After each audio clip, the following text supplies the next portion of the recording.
Hey guys, this is Thomas from Voodoo.de VR. So this video is a little bit technical because this is for all Pimax users. Pimax just released the new Pimax Play 2.0 software. So if you want to have that, you will go to your Pimax Play tool, go to settings, and then you will activate the public test channel, and then check for updates. If you are lucky, you can already download the version 2.0, but perhaps you have to wait several days because they roll it out in waves. So this is the Pimax software 2.0. It looks a little bit cleaner in some areas, so we will check it out. So of course here we have the store. We can still buy our games. Nothing changed here. We have our library. That means all the games that are installed should be shown here. If not, we can import them. Or if you just installed it, you can hit refresh. We have a new function here. We can pin a game. For example, if you want to have Beat Saber here, you can pin it and then it's on top. We can go to the settings. And here we can unpin it again. We have also download and wish list if we like. And here we have settings. As I said, we can check for updates. We can check out how the software handles when we start it or when we close it, if it's hidden to the taskbar, if you have some announce tips, and if you want to download it to another location, we can also set it to defaults. And here we have help settings. That means we have links to the official website, forum, community. We can also export a log, and this is very helpful when you use the support. So in the lower right corner we have the support. We can open a ticket if we have problems, or we can chat with the support, and then perhaps we need the export log. And also here we have account settings. You can change your email and things. But the most important thing is of course here in the corner, and this only appears if you have a Pimax headset connected. For me, now I have a Pimax Crystal Super connected, so we will click on that, and here we are inside the headset settings. This is the most important. So here's the headset.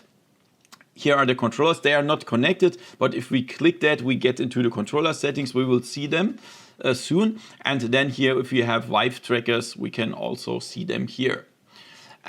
We have a guidance. It shows how everything is connected, how you can change the optical module, how to insert the DisplayPort cables, USB 3, how to insert it in the headset. Here it will do a small test. You can see everything is successful here. Otherwise, we could restart the service here. Then it says some infos about the tracking, that we need to connect to USB 3.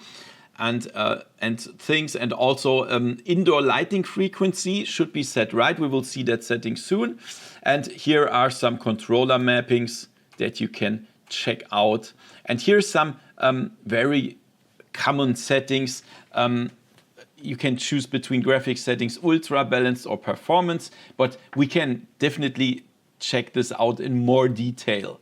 Here we can set up room settings if we like, and then we can just paint inside the headset with the controllers the area that we want to play. And here, if you click go to website, it will open the Steam VR web page. That's it. And here in the room setup, when I click it, you have to put on your headset, and then, as I said, you have to paint an area where you want to play. If you use room scale, you can restart the headset here. You can start Steam VR here. You can pair the controllers. You can also pair index controllers if you like. That if you have the Lighthouse system, you can restart the service. But by far, the most important thing is this here, device settings. And this is gonna be really tough here now. So, for example, here's the device info tab in the device. First, please activate advanced settings here. Otherwise, you will not see the green areas here, the green options. Please activate it so you can follow me. And here we have headset settings. So, for example, you see the serial number, and you can check for updates. Also here in my case, I have the optical engine, the micro OLED, also the serial number, and you can just click on copy for perhaps if you want to open a ticket. You need the serial number. Here controller settings, vibration adjustment, you can adjust the intensity of the haptic feedback of the controllers. Also, if something feels off with the controller tracking, you can calibrate it here if you like. With this setting, simulate index controllers, as it says, the button mapping of the Pimax controller will transfer to the button mapping of the Valve index controllers. This is important for some games that need the index controller button mapping activated here. And if you don't have controllers connected, or if you just are in a motion rig, you don't want to use the controllers, you have no space or whatever, then you can activate the controller free mode, and that causes that the buttons of your Pimax headset, the volume buttons, will switch to different functions. So in the in-game menu, normally on the Pimax controllers you have this Pimax button, and then you get inside the in VR menu. But without controllers you can control it then with the volume plus and minus buttons. So activate this one here then. Location settings. We can change the tracking mode. So it shows the current tracking mode. For me is inside out because I have the Pimax Crystal Super OLED without lighthouse faceplate. If you have a lighthouse tracking system, you can change it here to lighthouse. And this is what I meant before in the guide, the indoor lightning frequency.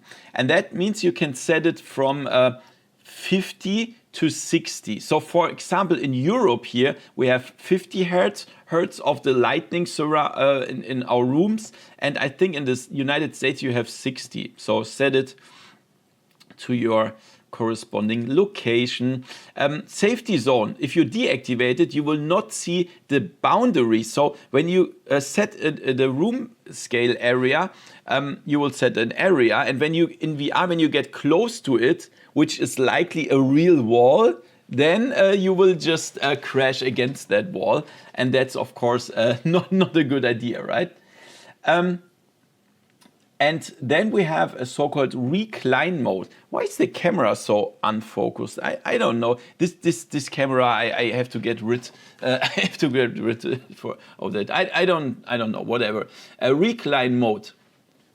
That means if you want to just lie in the bed and look up or so, then it can adjust the tracking to this position. It can lock it to this position.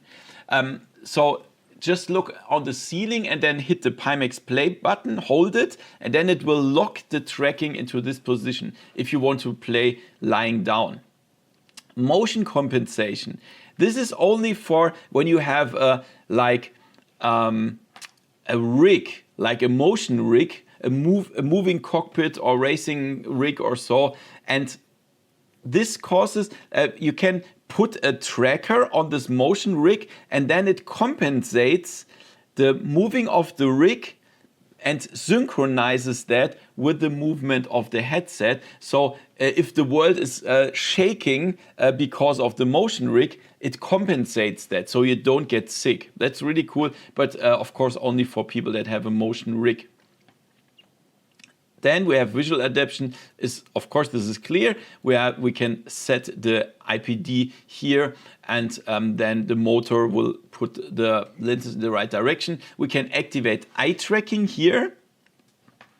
That's also very interesting. You can set it on and off. And here we have eye tracking data OSC transmission, and that sends the eye tracking data to VR chat. And then your virtual character moves with your synchronized with your own eyes. That's really cool. But you have to activate OSC also in VR chat. Sometimes you have to calibrate eye tracking, or if you change the headset, if somebody else used that, then click on calibrate, and there will be some dots appearing inside the headset, and you have to look forward with your head and then only move your eyeballs to the dots that you can see, and then it's calibrated. Wear position reminder. When you put your headset on your desk and then put it back on, there is a small graphic that shows if you're wearing the headset a little bit too high or too low or something, and this can help beginners to put the headset on their head correctly, or if it's used by many other people. Sound settings, there's only one setting. It says default headset audio output device, and if you activate this, and when you open Pimax Play and open anything in VR, it changed the Windows sound source to the microphone and speakers of the Pimax headset. And when you close Pimax again, then it changes back to your PC audio sources. Now we have the display settings, of course, brightness, yeah? So this is more for headsets with non-OLED, with LC display. For example, the Pimax Crystal Light. So if you play like darker games or space games, or you do racing simulation at night, you can switch it a little bit down or so, so the black levels are not so grayed out.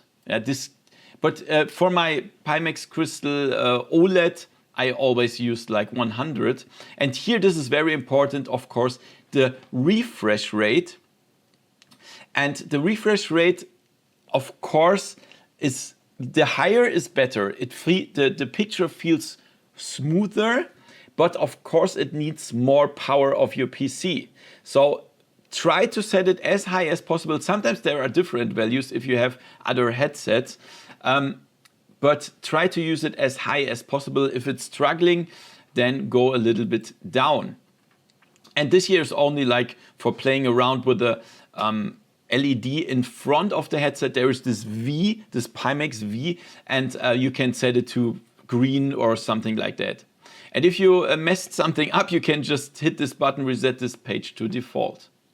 Then general, this is also very important. You have the OpenXR runtime settings under general, and that shows the current set runtime.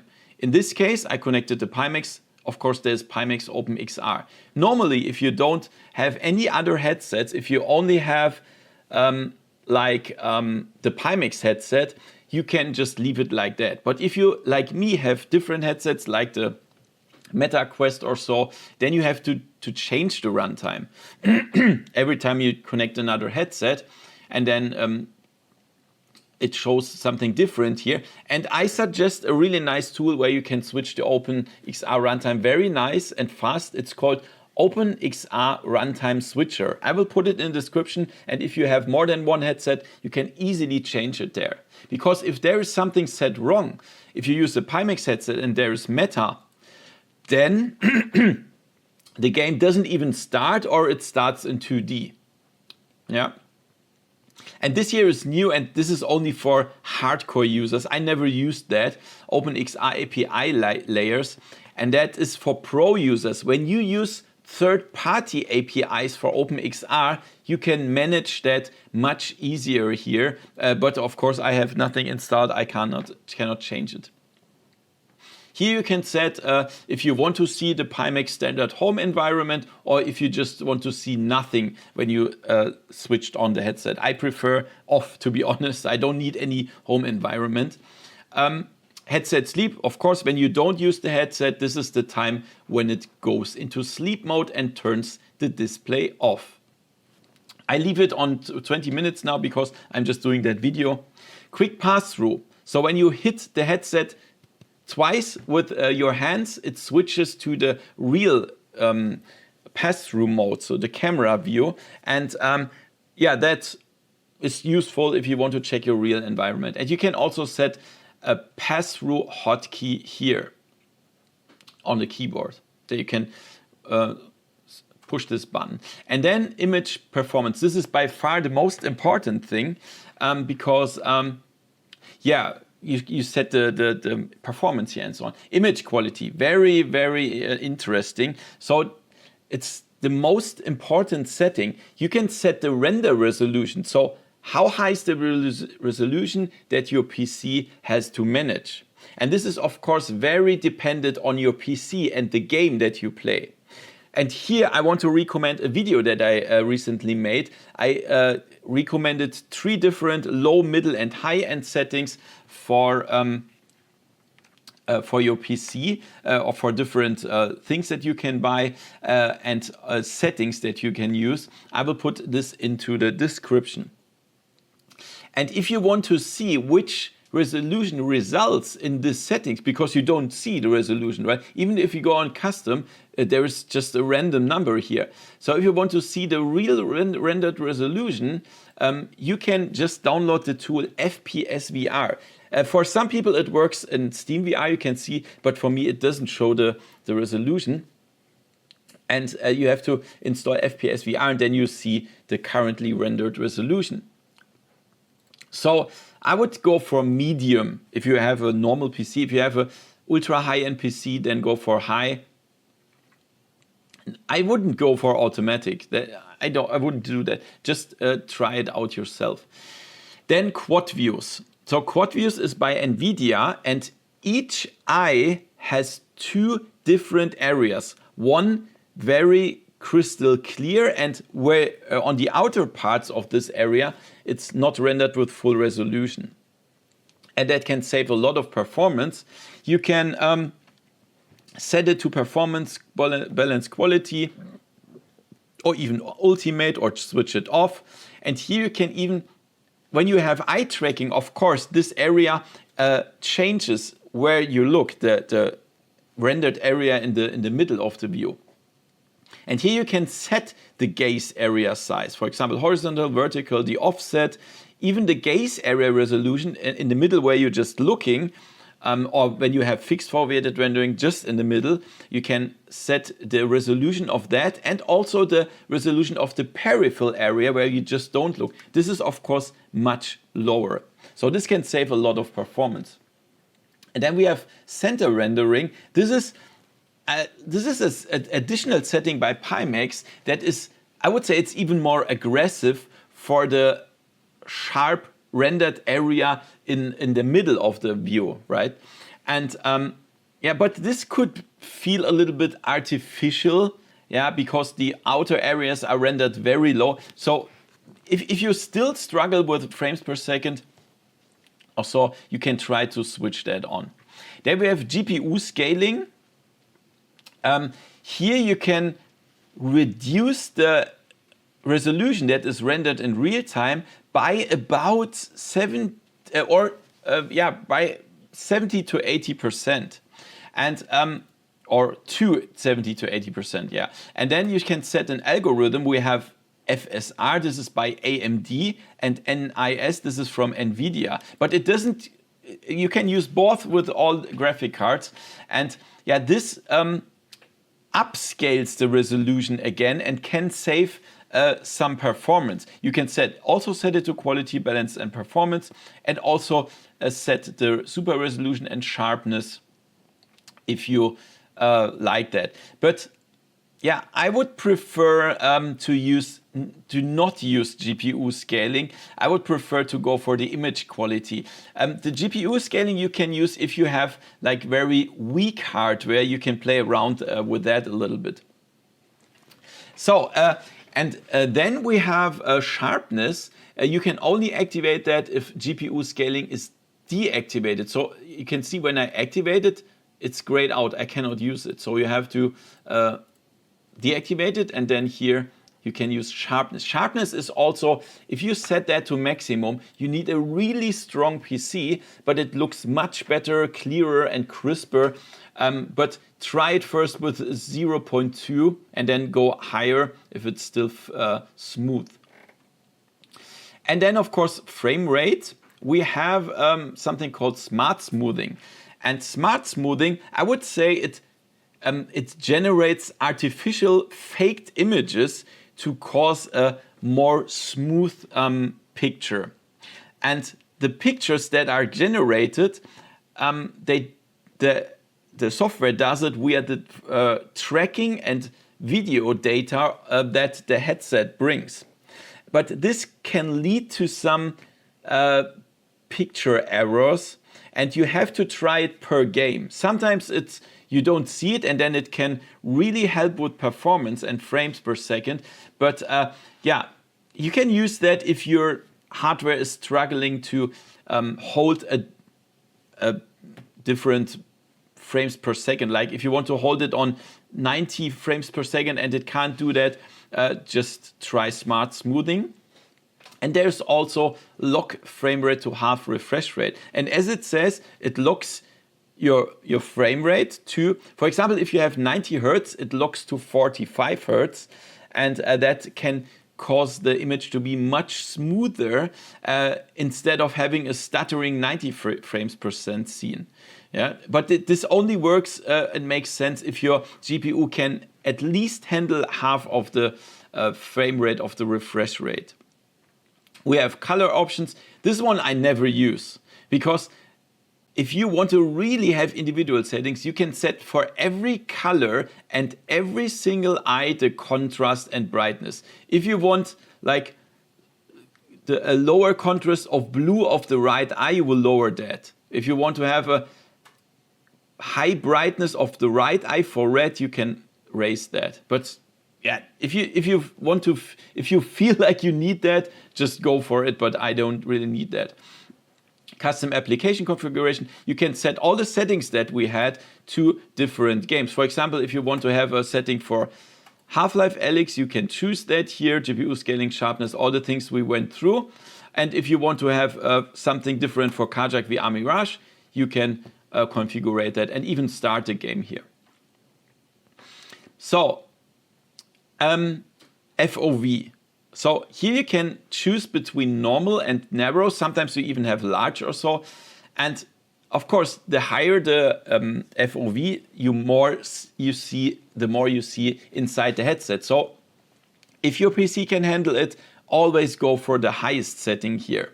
So if your PC can't handle that, you can go for narrow, and then it narrows the horizontal field of view by about 10 degrees or so, and of course also reduces the render resolution, and that causes a better frame rate. But if possible, leave it as high as possible.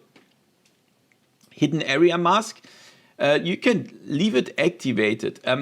So this will tell the graphic card to not render the pixels at the edges of the lens, which of course also gives you more frames per second and reduces the needed performance. This is also something you need to try per game. If there is something wrong and you see some errors at the outer parts of the image, deactivate it again. Here, IPD horizontal offset or image vertical offset. I never use that.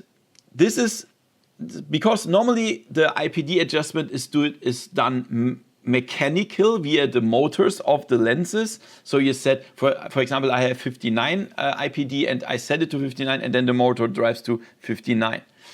If that is still not enough for you and you still feel that there is something wrong, you can adjust it a little bit here, and that you can set the picture position of each eye in a digital way. Yeah, that sometimes it makes sense. So some people feel that they need to adjust it a little bit, but for me, I don't need that.